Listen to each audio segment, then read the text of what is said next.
Hello, this is Kevin D. McElroy. Since we're on this part two about Brian Darling and my brother. Well, my brother said people were surrounding his house and that he needed help.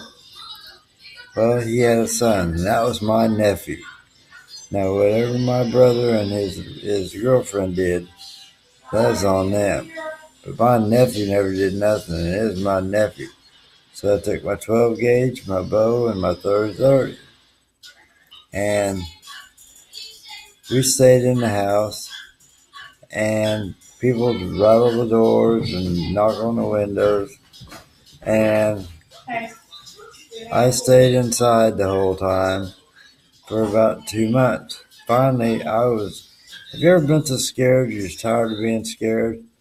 Well, that's what I was, and I told my brother. I said, I'm a woodsman, I work better outside. So that night, I crawled up on the house, I wore black so I'd match the shingles on the roof.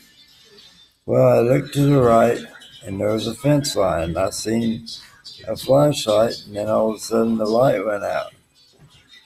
Then I looked at the other corner post, which are a quarter mile the other way, and I seen a flashlight. See, there was a ditch, and they were having to turn the light on to get them across it.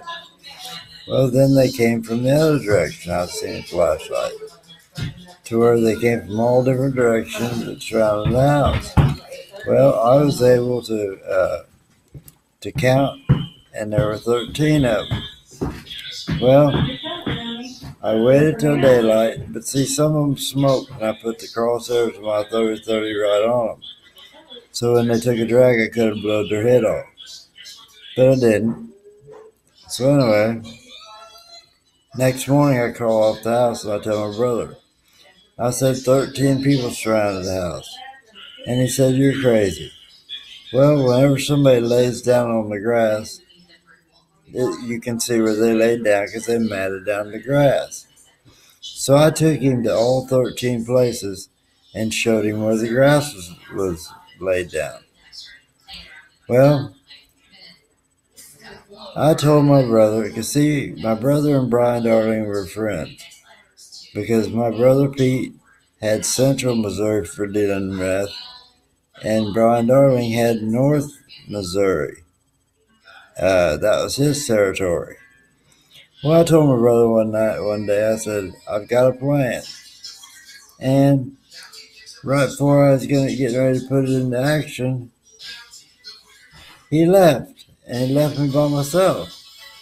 So what I did is I put a styrofoam head with a wig on it, like I had long hair, turned the TV on, and put the dummy like it was watching TV and opened the curtains.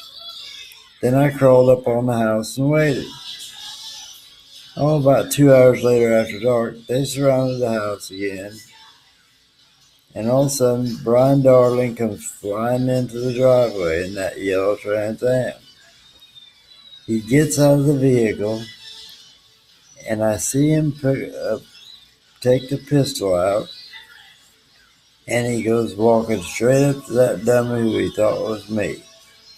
He starts to aim at it, and I had the crosshairs on his head. I said, I've got my crosshairs right on your head.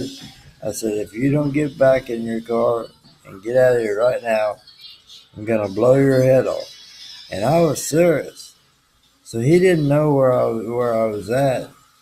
So I said, you got to the count of 3. I said, 1, 2, and he actually ran to the car. Well, he got back in the car and took off. A little bit later, my little brother stops by.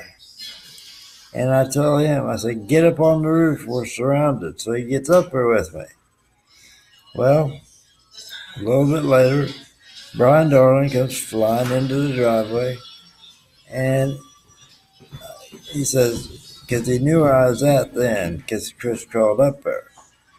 Well, he told Chris to come down and go with him. And my little brother Chris, he was going to go. I said, no, you're not. And I grabbed him and made him stay up here.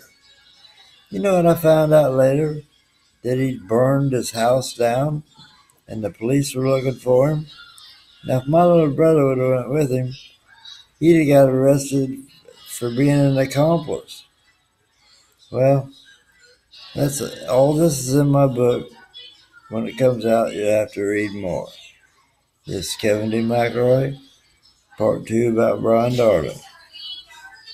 I love you, God loves you, and Jesus loves you.